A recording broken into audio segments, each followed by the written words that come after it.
good morning. I am so excited this morning. We actually made it to the last week of esthetician school. Round of applause. So this is my official last vlog for esthetician school. I mean, we're gonna do a lot more esthetician vlogs, obviously, when I get that little paperwork, and talk about the business and how everything is going. So if you've enjoyed these vlogs, let me just take a minute and say subscribe to my channel. I post videos Monday, Wednesday, and Friday of every single week, so subscribe. We have goals to get to 1,000 subscribers on my channel, and the way that we do that is by your support. So by you liking, commenting, and interacting. I'm actually live with you guys for the first hour of every video, responding to your comments, so feel free to ask away. And then also share on your social media, so share it with your friends, tag your friends. It is so appreciated, so appreciated. So I'm actually driving to school. We've got a few stops to make. I gotta grab me some coffee because although we packed lunch today, I didn't get coffee, and that's okay. So today, during our drive to school, I kind of just wanted to talk to you guys about some things that I wish I knew before starting esthetician school or during the first few weeks of esthetician school. I feel like the perception is that you are going to learn all of these new things about skincare that you never knew within, months. It's literally a 3-month program, and that is not possible. So that's the first thing that I do want to tell you, is to just kind of have the perspective that you are going to learn some very good foundational tools, very good foundational resources, and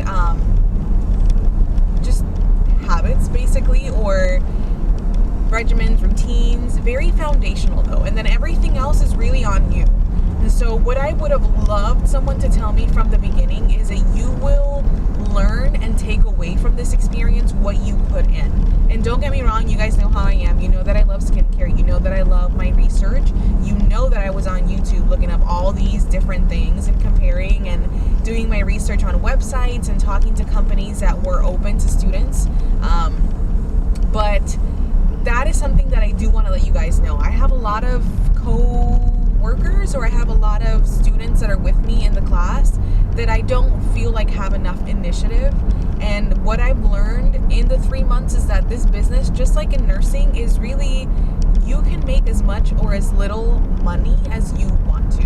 And what I mean by that is by basic esthetician work, doing your basic facials, not really getting too deep into the different massaging techniques and the other avenues that you can take, like lashes, brows, peels. You can make decent amount of money working at a spa, working for a hotel, whatever it is. However, if you take a little more initiative and you do the research and you go into ingredients and you go into techniques and you learn about skin types and you learn about preferences and how to ask the right questions and how to add on services and how to build your ticket, you can really make a lot of money. And so that's what I want to just encourage you with. If you're starting school, and if you are, please comment down below. I'd love to hear from you. I'd love to hear where you are, what school you're going to, and how many hours your program is. For those of you guys that didn't know, my program, I'm in Florida. Florida requires 300 hours for your esthetician's license. So that is the very basic as it can get. Therefore, I took it upon myself to look into other skincare workshops, to look into other videos, get certified on other things, learn and combine what I've learned at Sephora with what I'm learning now in school. And I can tell you that that has been my most useful tool. I am so thankful, and I'm a firm believer that God really just puts you at the right place at the right time. Even though I might not feel like it in that very moment, even though the seed going underneath the ground thinks that it's getting buried and suffocated and put to sleep forever, that is the exact environment that seed needs to be cultivated and to grow and to spread roots and be the strongest tree ever. You know what I mean? So it's a metaphor, obviously, but I just believe that God truly has placed me everywhere I've been in my life strategically to get me to this point. And so learning what I have learned at Sephora has been truly useful to me because I feel like I am confident engaging clients. I know how to ask questions. It's not really about asking questions, it's asking the right questions. So if you're with someone, using more open-ended questions versus closed-ended questions, like, do you have oily skin? Yes or no, right? That's the only way that question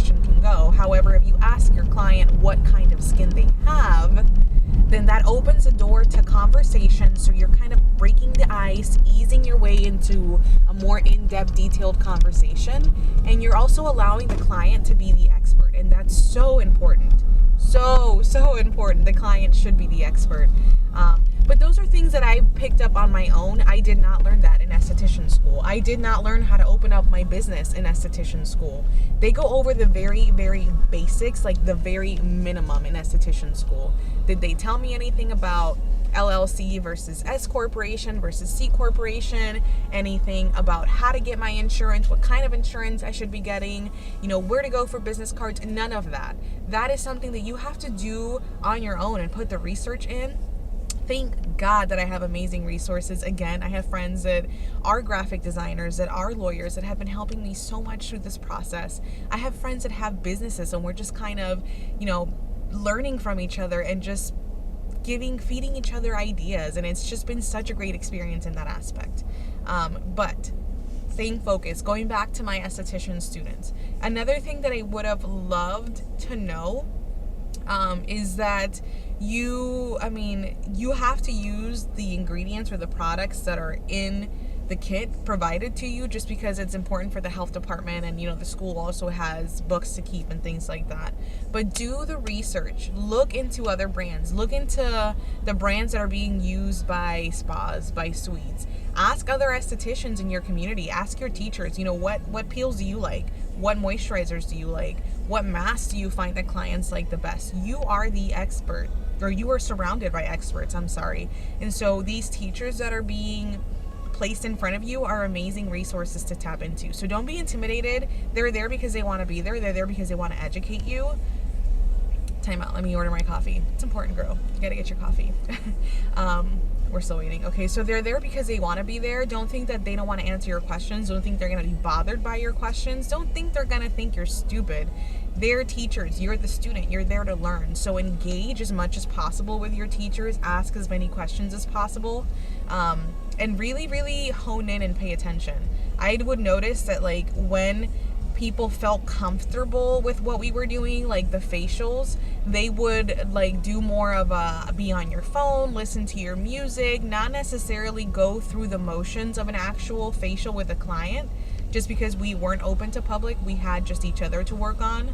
But that's so important that if you act like that is your client from the jump, from the beginning, it will help you build really good habits.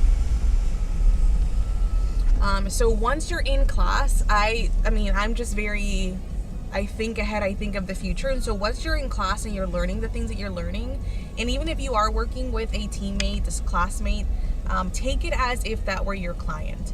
You want to build those habits now. And if you do have bad habits, you want to get them out of your system now. You want someone like an instructor to point them out to you while you're in class. Because think about it this way. Your client is paying for the service. Your classmate is not. They're there to give you feedback. And they're there to help you grow. So you want to make sure that you are taking full advantage of what is going on. So I am going to have breakfast and get my coffee this morning. I hope that this was useful. I know it's a very short, brief conversation. It's 10 minutes and it's on my way to school. But these are things that I wish I would have known about esthetician school, or, I wish I would have known before starting esthetician school. Just because I think that I took the most out of it, but I feel like a lot of people don't, and they don't take it seriously because they're not working, they're not getting paid. And it's really, really important that you build that discipline within yourself, because this is a business run by you. You are your boss. And although I know that idea sounds great, if you're not disciplined and if you're not responsible, that can also suck, because you're not going to get the most out of this business. And so I just wanted to share that with you. I'm no expert. I'm literally on my last week of esthetician school. I am graduating just on Friday, 2 days away, but I just thought that I would share that feedback because I feel like it needs to be heard. So I hope that you guys enjoyed this